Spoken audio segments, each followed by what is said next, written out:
ज्येष्ठ माह के कृष्ण पक्ष की अमावस्या को वट सावित्री व्रत मनाने का विधान है। सुहागिन महिलाएं अपने पति की लंबी आयु के लिए, सुख समृद्धि के लिए, घर परिवार में और वंश वृद्धि के लिए ये व्रत रखती हैं। कहा जाता है कि वट वृक्ष के जड़ में ब्रह्मा, तने में भगवान विष्णु और डालियों और पत्तियों में भगवान शिव का निवास होता है और इस व्रत में महिलाएं वट वृक्ष की पूजा करती हैं। सती सावित्री की कथा सुनने और वाचन करने से सौभाग्यवती महिलाओं को अखंड सौभाग्य की कामना भी पूरी होती है। सावित्री और सत्यवान की कथा। पौराणिक कथा के अनुसार प्रचलित वट सावित्री व्रत कथा। सावित्री के पति अल्पायु थे और उसी समय देव ऋषि नारद आए और सावित्री से कहने लगे कि तुम्हारा पति अल्पायु है और कोई दूसरा वर मांग ले।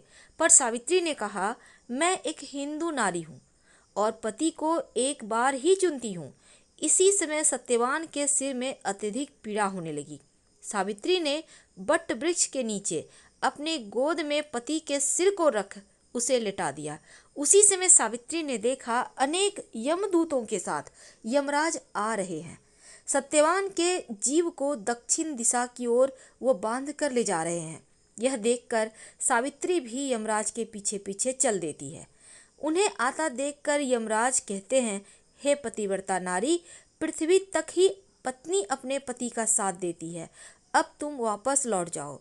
उनकी इस बात पर सावित्री ने कहा, जहाँ मेरे पति रहेंगे मुझे उनके साथ रहना है, यही मेरा पत्नी धर्म है।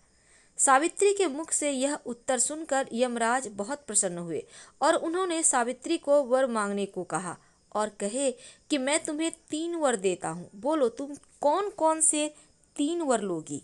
तब सावित्री ने सास ससुर के नेत्र ज्योति मांगी, ससुर का खोया हुआ राज्य फिर से मांगा और अपने पति सत्यवान से 100 पुत्रों की मां बनने का वर मांगा।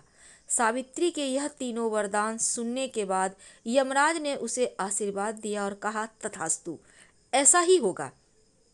सावित्री फिर से उसी वृक्ष के पास लौट आई जहां सत्यवान मृत पड़ा था।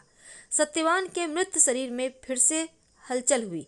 इस प्रकार सावित्री ने अपने पतिव्रता व्रत के प्रभाव से न केवल अपने पति को पुनः जीवित करवाया, बल्कि सास ससुर को नेत्र ज्योति प्रदान करते हुए उनके ससुर को खोया राज्य फिर दिलवा दिया। तभी से वट सावित्री अमावस्या और वट सावित्री पूर्णिमा के दिन वट वृक्ष का पूजन अर्चना करने का विधान है। यह व्रत करने से सौभाग्यवती महिलाओं की मनोकामना पूर्ण होती है, उनका सौभाग्य अखंड रहता है।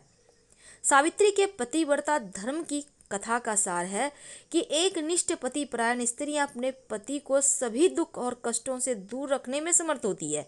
जिस प्रकार पतिव्रता धर्म के बल से ही सावित्री ने अपने पति सत्यवान को यमराज के बंधन से छुड़ा लिया, इतना ही नहीं, खोया हुआ राज्य और अंधे सास ससुर की नेत्र ज्योति भी वापस दिलवा दी। उसी प्रकार महिलाओं को अपना गुरु केवल पति को ही मानना चाहिए। तो हम आपसे विदा लेते हैं। कहानी पसंद आए तो प्लीज़ लाइक कर सब्सक्राइब करें। हर हर महादेव। धन्यवाद।